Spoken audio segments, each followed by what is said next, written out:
नमस्कार दोस्तों, स्वागत है आपका आज के मुख्य समाचार में, जिसमें सबसे पहली और बड़ी खबर में आपको बताएंगे कि अब नरेंद्र मोदी को 2024 की चुनौती दे दी नीतीश कुमार ने। और अब बिहार में सरकार गिरने के बाद 2024 के लोकसभा चुनाव में भी भाजपा को लगेगा बड़ा झटका।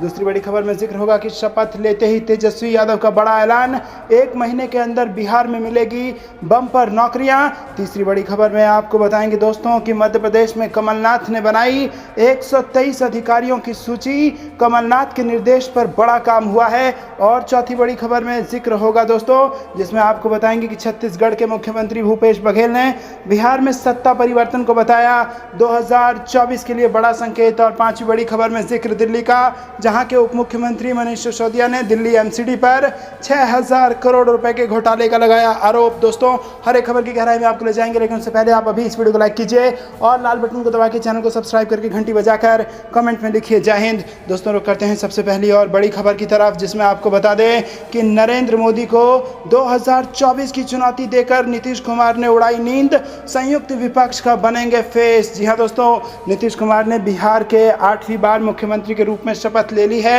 हिंदी पट्टी वाले राज्यों में एक तरफ भाजपा विपक्षी खेमे को पटकनी देकर सत्ता पर काबिज हो रही है, तो दूसरी ओर बिहार में भाजपा सत्ता में रहते हुए बिना चुनाव के बेदखल हो गई है।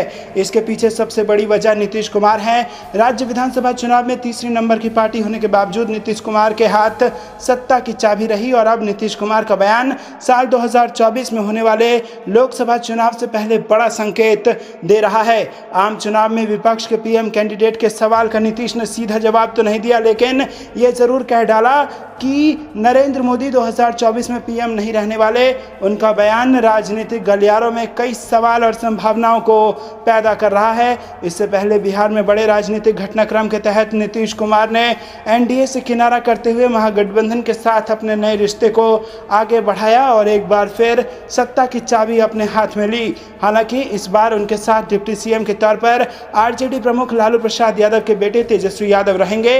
राजभवन में शपथ लेने के बाद नीतीश कुमार ने भाजपा पर बड़ा हमला बोला।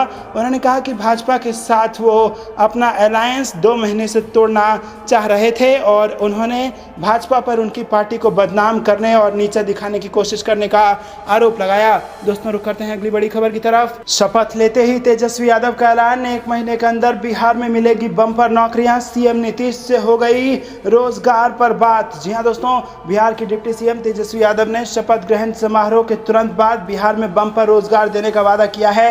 उन्होंने कहा है कि 1 महीने के अंदर राज्य में लोगों को ऐसी बम्पर नौकरियां मिलेगी जो किसी दूसरे राज्य में नहीं हुआ होगा। इसे लेकर सीएम नीतीश से बात हो गई है। बता दें कि बिहार में विधानसभा चुनाव के दौरान तेजस्वी यादव ने ऐलान किया था कि अगर आरजेडी सत्ता में आती है तो बेरोजगारों को 10 लाख नौकरियां दी जाएंगी। बिहार में सत्ता परिवर्तन के बाद बुधवार को तेजस्वी यादव ने मुख्यमंत्री नीतीश कुमार के साथ मंत्री पद की शपथ ली थी। तेजस्वी यादव दूसरी बार राज्य के डिप्टी सीएम बने हैं और शपथ ग्रहण के बाद उन्होंने मीडिया से बातचीत में कहा कि बिहार के वो कर दिखाया है जो देश को कर रहा है और हम लोगों ने सदन से लेकर सड़क तक बेरोजगारी की लड़ाई लड़ी है। मुख्यमंत्री नीतीश कुमार के फैसले से हम लोगों को एक मौका मिला है कि जनता और नौजवानों के दुख दर्द को दूर कर सकें। तेजस्वी ने कहा कि बिहार में 1 महीने के अंदर बम्पर भर्ती होगी, रोजगार के क्षेत्र में ऐसे कदम उठाए जाएंगे जो पहले कभी किसी राज्य में ना उठाया गया हो। और मुख्यमंत्री नीतीश कुमार से इस संबंध में सारी बातें हो गई हैं। बता दें कि बिहार विधानसभा चुनाव 2020 से पहले तेजस्वी यादव ने बेरोजगारी के मुद्दे को प्रमुखता से उठाया था और उन्होंने जनता से वादा किया था कि अगर आरजेडी नीत महागठबंधन सत्ता में आता है तो बिहार के 10 लाख युवाओं को सरकारी नौकरी दी जाएगी। हालांकि तब महागठबंधन को जीत नहीं मिली थी और अब नीतीश कुमार एनडीए से नाता तोड़कर महागठबंधन के साथ आ गए हैं, तो आरजेडी भी सत्ता में आ गई है। अब तेजस्वी यादव पर अपने पुराने वादों को पूरा करने का दबाव बढ़ गया है। दोस्तों, रुक करते हैं अगली बड़ी खबर की तरफ, जो कि आपको बता दें कि मध्य प्रदेश से आ रही है, जहां पर कमलनाथ ने बनाई है 123 अधिकारियों की सूची और कमलनाथ के निर्देश पर हुआ है ये बड़ा काम। जी हां दोस्तों, मध्य प्रदेश कांग्रेस ने प्रदेश के 123 अफसरों की सूची तैयार की है और कांग्रेस का आरोप है कि इन अफसरों ने पंचायत और निकाय चुनाव में बीजेपी के पक्ष में काम किया है। बताया जा रहा है कि पीसीसी चीफ कमलनाथ ने चुनाव में एजेंट के तौर पर काम करने वाले अधिकारियों की सूची मांगी थी। कमलनाथ के निर्देश के बाद कांग्रेस ने जिन 123 अधिकारियों की सूची तैयार की है उसमें अलग अलग जिलों के जिलाधिकारियों की लिस्ट कांग्रेस ने बनाई है। कांग्रेस का कहना है कि साक्ष्यों के साथ इन अधिकारियों की शिकायत की जाएगी और अधिकारियों की लिस्ट तैयार करने पर कांग्रेस के संगठन प्रभारी चंद्रप्रभाष शेखर ने कहा कि हमारे प्रत्याशी और पार्टी जरूरत पड़ने पर कोर्ट भी जा सकते हैं, जो गलत करेंगे उन्हें भुगतना पड़ेगा। संगठन प्रभारी ने बताया कि पीसीसी चीफ कमलनाथ खुद मॉनिटर कर रहे हैं और चुनाव आयोग को निष्पक्ष चुनाव के निर्देश हैं। कोई अधिकारी नहीं वो किसी एक पार्टी के पक्ष में काम करे और अधिकारियों की भी जानकारी मंगाई गई है। बता दें कि कांग्रेस का आरोप है कि कई अधिकारियों ने निकाय और पंचायत चुनाव में बीजेपी के पक्ष में काम किया है। दोस्तों रुक करते हैं अगली बड़ी खबर की तरफ। दोस्तों छत्तीसगढ़ के मुख्यमंत्री भूपेश बघेल ने बिहार में सत्ता परिवर्तन को बताया 2024 का संकेत। एनडीए की मजबूती पर कह दी है बड़ी बात। जी हां दोस्तों, बिहार में सत्ता परिवर्तन पर छत्तीसगढ़ के मुख्यमंत्री भूपेश बघेल ने कहा है कि झारखंड में सरकार गिराने की कोशिश करने वालों की खुद की सरकार डूब गई है। उन्होंने कहा है कि जेडीयू के अलग होने से बीजेपी के नेतृत्व वाला एनडीए अब और कमजोर हुआ है। भूपेश बघेल ने सत्ता संभालने पर बिहार के मुख्यमंत्री नीतीश कुमार और उप मुख्यमंत्री तेजस्वी यादव को बधाई दी है। दोस्तों रुक करते हैं अगली बड़ी खबर की तरफ, जिसमें आपको बता दें कि दिल्ली में आम आदमी पार्टी ने भाजपा पर लगाया बड़ा आरोप। एमसीडी में 6000 करोड़ रुपए का हुआ घोटाला। जी हां दोस्तों, आम आदमी पार्टी ने दिल्ली नगर निगम में 6000 करोड़ रुपए के घोटाले का आरोप लगाया है। दिल्ली के डिप्टी सीएम मनीष सिसोदिया ने कहा कि दिल्ली नगर निगम में बीजेपी नेताओं की मिलीभगत से टोल टैक्स में बहुत बड़ा घोटाला हुआ है। इतना ही नहीं, मनीष सिसोदिया ने मामले में सीबीआई जांच की मांग की है। मनीष सिसोदिया ने इस मामले में उपराज्यपाल विनय कुमार सक्सेना को भी पत्र लिखा है। सिसोदिया के मुताबिक दिल्ली में हर रोज 10 लाख कमर्शियल वाहन आते हैं और उनसे पैसे लिए जाते हैं, लेकिन एमसीडी को यह पैसा नहीं मिल रहा है। इतना ही नहीं, सिसोदिया ने 1200 करोड़ वाला लाइसेंस 786 करोड़ में देने का भी आरोप लगाया है। और इससे पहले बुधवार को आम आदमी पार्टी ने भाजपा शासित एमसीडी पर एस्क्रो खाते से 6760 करोड़ रुपए गायब करने का आरोप लगाया था।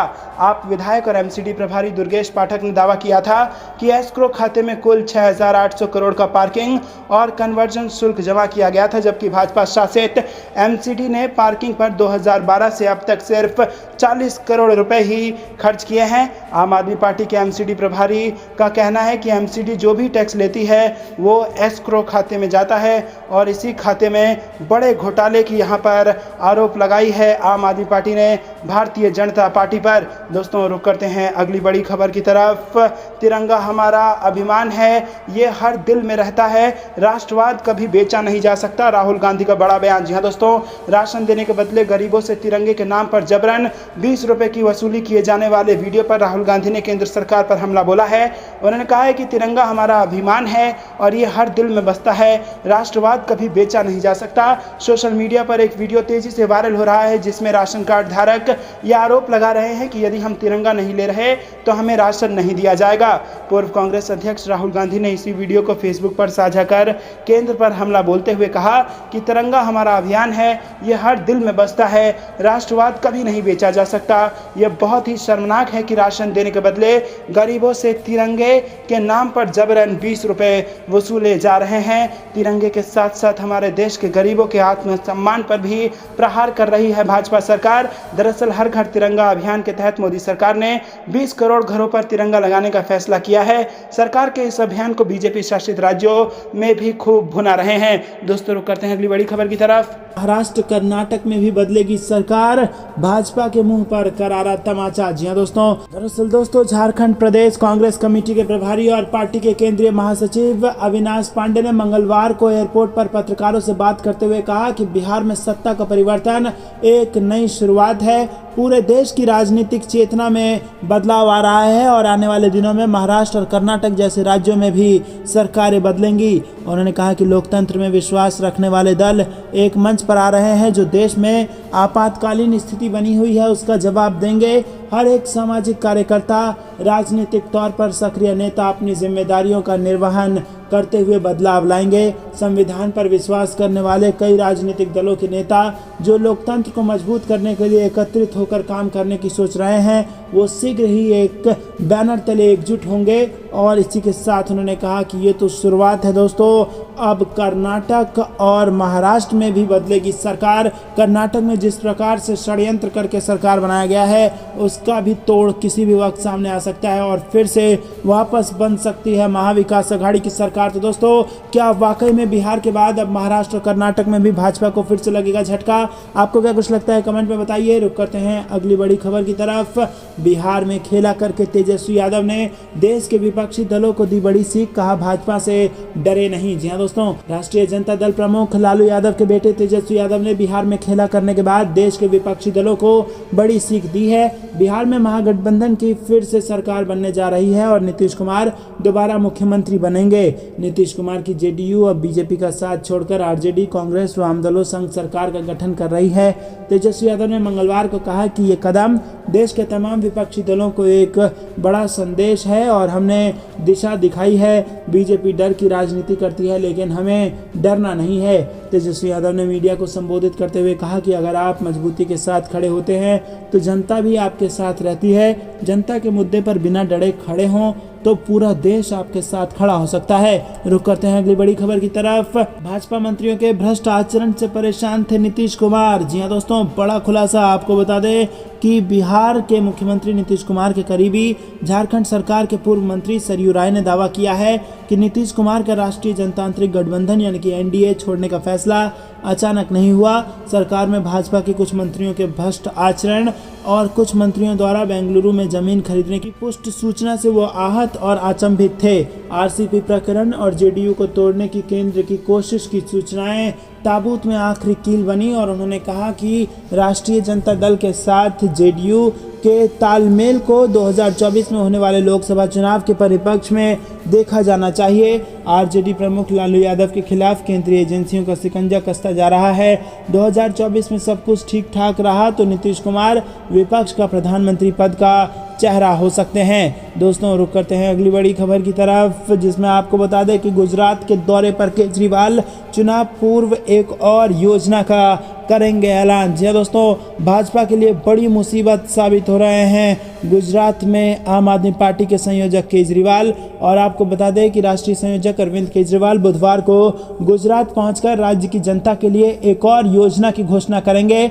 आम आदमी पार्टी के एक वरिष्ठ नेता ने ये जानकारी दी है। इसी के साथ गुजरात में इस साल के आखिर में विधानसभा चुनाव होने हैं। आम आदमी पार्टी के राष्ट्रीय संयुक्त महासचिव इसुदान गढ़वी ने मंगलवार को संवाददाताओं को बताया था कि दिल्ली के मुख्यमंत्री अपनी एक दिवसीय यात्रा के दौरान अहमदाबाद में एक बैठक करेंगे। गढ़वी ने कहा कि नई योजना का गुजरात के 2.5 करोड़ लोगों को लाभ मिलेगा, जिसकी घोषणा रक्षाबंधन से पहले की जाएगी। केजरीवाल पिछले सप्ताह अंत भी गुजरात की यात्रा पर आए थे और वो अपनी पार्टी को राज्य में स्थापित करने की रणनीति के तहत एक के बाद एक विभिन्न जिलों की यात्रा कर रहे हैं। गुजरात में भारतीय जनता पार्टी का शासन है और राज्य की राजनीति में भाजपा व कांग्रेस का ही दबदबा रहा है। रुक करते हैं अगली बड़ी खबर की तरफ। देवास में भाजपा में टकराव, भाजपा विधायक ने की अपने पूर्व मंत्री के खिलाफ नारेबाजी, मंत्री समर्थकों ने विधायक के फोटो पर पोती कालिख। जी हाँ दोस्तों, देवास जिले में भाजपा ही भाजपा से टकरा रही है और यहाँ भाजपा विधायक ने अपनी ही पूर्व मंत्री के खिलाफ नारेबाजी की तो पूर्व मंत्री के समर्थकों ने विधायक के फोटो पर कालिख पोत दी। इतना ही नहीं, उनका पुतला भी फूंक दिया। सोमवार को बागली में नगर परिषद में भाजपा से अधिकृत प्रत्याशी सीमा कमल यादव ने जीत हासिल की थी और उन्हें 15 में से 11 वोट मिले थे।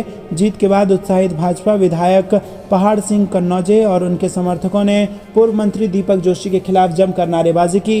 रुक करते हैं अगली बड़ी खबर की तरफ। तिरंगा यात्रा के बहाने अखिलेश यादव ने आरएसएस पर लगाया बड़ा आरोप, बीजेपी पर भी साधा निशाना। जी हाँ दोस्तों, समाजवादी पार्टी प्रमुख अखिलेश यादव मंगलवार को कन्नौज में थे और इस दौरान उन्होंने तिरंगा यात्रा के दौरान बीजेपी और आरएसएस पर जमकर निशाना साधा है। अखिलेश यादव ने अगस्त क्रांति दिवस पर कन्नौज के झहुआ गांव में एक रैली के दौरान यह बयान दिया। सपा प्रमुख ने इस दौरान बुंदेलखंड एक्सप्रेसवे को लेकर भी यूपी सरकार को निशाने पर लिया। अखिलेश यादव ने पहले आरएसएस पर बिना नाम लिए हमला बोलते हुए कहा कि वो आज घर घर तिरंगा पहुंचाना चाहते हैं। जो इनकी पार्टी है, जिस पार्टी से इनकी पार्टी चलती है, उसने कभी भी भारत का झंडा नहीं लगाया। ये बीजेपी एक राजनीतिक पार्टी है, लेकिन इनकी जो असली पार्टी है उसने कभी भारत का झंडा नहीं लगाया है। उन्होंने कहा कि हमारे बुजुर्ग और गुरुजन जानते हैं, इतिहास उठाकर देखिए, ये वही लोग हैं जो आज घर घर तिरंगा लहराना चाहते हैं, जिन्होंने कभी तिरंगा का विरोध किया था।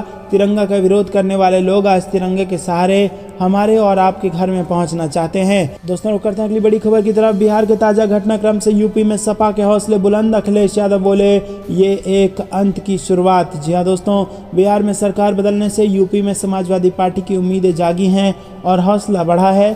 सपा अध्यक्ष अखिलेश यादव बीजेपी जेडीयू गठबंधन टूटने को भारतीय राजनीति के लिए एक अच्छी शुरुआत के रूप में देखते हैं। उन्होंने कहा कि ये एक अंत की शुरुआत है और ये स्वतंत्रता आंदोलन के दौरान दिए गए अंग्रेजों भारत छोड़ो नारे की तर्ज पर बीजेपी सत्ता छोड़ो का संकेत देता है।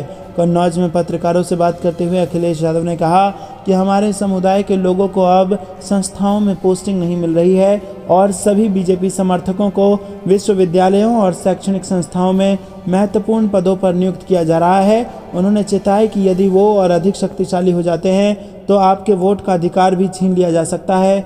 लोगों को ऐसी संभावनाओं को हल्के में नहीं लेना चाहिए, क्योंकि भारत के पड़ोस में कई देशों में ऐसा ही हो रहा है।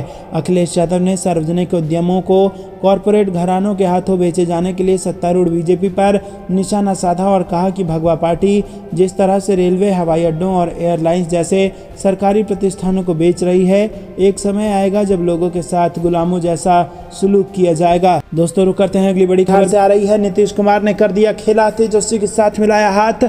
164 विधायकों के साथ नई सरकार का दावा कर दिया पेश। जी दोस्तों, बिहार के मुख्यमंत्री नीतीश कुमार ने बीजेपी से गठबंधन तोड़ने के बाद राज्यपाल को अपना इस्तीफा सौंप दिया है और शाम को तकरीबन 4 बजे राज्यपाल से वो मिलने पहुंचे थे और आरजेडी के साथ मिलकर अब सरकार वो बनाएंगे। हालांकि बीजेपी से उनकी दोस्ती में दरार पिछले काफी अरसे से देखी जा रही थी, लेकिन नीतीश ने अपने सांसदों और विधायकों की बैठक में इस बात पर मुहर लगवा ली, जो फैसला वो करेंगे वो सभी को मंजूर होगा और उसके बाद ही बीजेपी के साथ गठबंधन तोड़ने का ऐलान हुआ। नीतीश ने राज्यपाल से मिलकर अपना इस्तीफा दिया तो उसे तत्काल स्वीकार कर लिया गया और उसके बाद नीतीश ने नई सरकार बनाने का दावा पेश किया और उनका दावा है कि उनके साथ 164 विधायकों का समर्थन है और नीतीश ने इस्तीफे के बाद कहा कि उन्होंने एनडीए छोड़ दिया है। तो दोस्तों, बेहद बड़ी खबर, बिहार में बड़ा सियासी भूचाल। और इतना ही नहीं, नीतीश कुमार ने जब एनडीए छोड़ा तो बीजेपी पर बड़ा आरोप लगाते हुए कहा कि मेरे खिलाफ बिहार में साजिश रची जा रही थी, जेडीयू को तोड़ने का प्रयास किया जा रहा था, इसीलिए ये कदम उठाना बेहद जरूरी। दोस्तों, रुक करते हैं अगली बड़ी खबर की तरफ। नीतीश कुमार की मौजूदगी में जेडीयू की बैठक में 6 विधायकों ने बीजेपी पर लगाया गंभीर आरोप, कहा हमें 6 करोड़ का ऑफर दिया गया। जी हाँ दोस्तों, बिहार में जारी राजनीतिक घमासान के बीच मुख्यमंत्री नीतीश कुमार ने पटना में जेडीयू सांसदों और विधायकों के साथ बैठक की और इस बैठक में विधायकों ने पैसों की लेन देन का मुद्दा उठाया।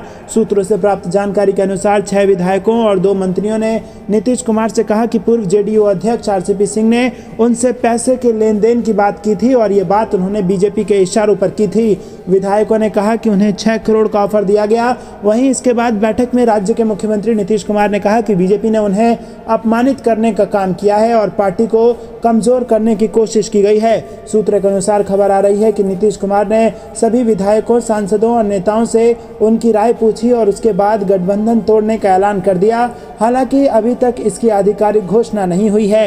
नीतीश कुमार ने बिहार के राज्यपाल फागू सिंह चौहान से मिलने का समय मांगा है और आपको बता दें दोस्तों कि यहाँ पर बड़ा सियासी भूचाल आ चुका है। रुक करते हैं अगली बड़ी खबर की तरफ।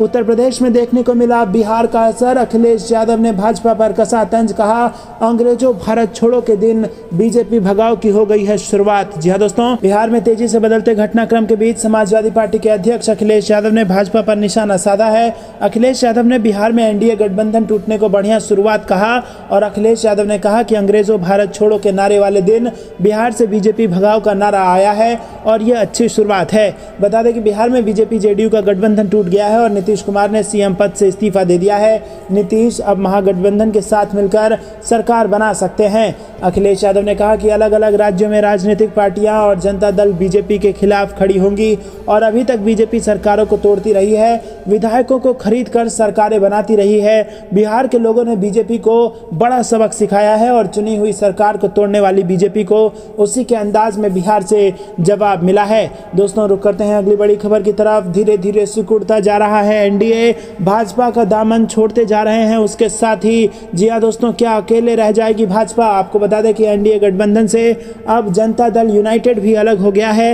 नीतीश कुमार की अध्यक्षता में हुई पार्टी के सांसदों और विधायकों की बैठक में इस पर फैसला लिया गया और बैठक के बाद नीतीश राजभवन पहुंचे।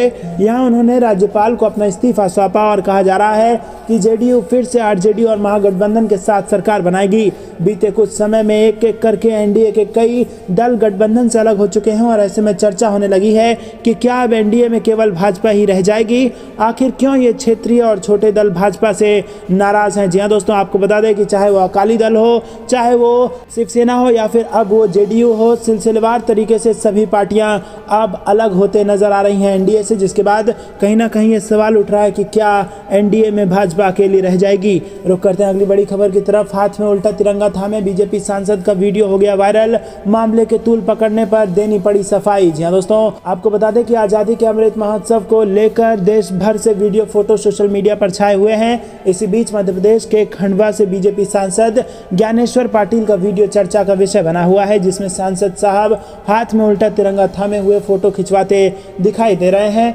वीडियो में उनके साथ प्रदेश की संस्कृति मंत्री उषा ठाकुर और अन्य विधायक भी दिखाई दे रहे हैं। उल्टा तिरंगा थामने को लेकर सांसद साहब की खूब किरकिरी हो रही है। प्रदेश की संस्कृति और खंडवा जिले की प्रभारी मंत्री उषा ठाकुर ने आजादी के अमृत महोत्सव के दौरान स्वतंत्रता दिवस पर घर घर झंडा फहराने के लिए रविवार को घंटा घर के एक स्टॉल पर पहुंचकर 10 झंडे